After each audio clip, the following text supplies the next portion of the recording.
Une façon innovante de s'adapter au niveau des cultures au Québec, c'est d'y aller avec des cultures abritées. Présentement, ici, on est dans ce qu'on appelle un grand tunnel. Donc, c'est une espèce d'abri tempo géant sur lequel on installe une toile de plastique transparente qui va faire en sorte que la lumière va être capable de passer à l'intérieur et de permettre aux plantes de faire la photosynthèse, mais aussi de protéger les cultures des maladies fongiques en recevant moins de gouttelettes d'eau et en réduisant la dispersion justement de ces champignons-là qui pourraient affecter les plantes négativement. Donc, on va sortir de meilleurs rendements, facilement 4 à 5 fois plus de rendement dans un contexte de production comme ici. Et si on rentre dans les serres, qui sont le nec plus ultra des cultures abritées, à ce moment-là, on peut multiplier par 10 les rendements de tomates qu'on obtiendra en plein champ. À l'Institut national de l'agriculture biologique, les enseignants et les étudiants utilisent différentes technologies innovantes pour être performants, mais aussi pour faire compétition aux entreprises agricoles des autres pays. Le but est d'offrir une quantité suffisante de fruits et de légumes bio pour favoriser l'achat local.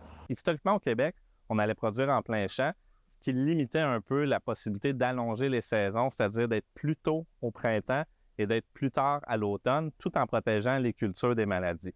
Donc, ces innovations-là, de venir couvrir les cultures, nous a permis de bonifier énormément les rendements qu'on allait récolter à l'intérieur. Et plus ils utilisent ces technologies-là, plus il y a de la recherche sur le sujet, ce qui vient enrichir les connaissances dans le milieu agricole. En bout de ligne, tout ça va se traduire par des rendements supplémentaires et des entreprises qui vont être plus rentables pour le futur. Mais ce qui est le plus emballant pour les agriculteurs, c'est qu'ils peuvent dorénavant cultiver certains produits qui auparavant étaient impossibles à produire sur le territoire québécois.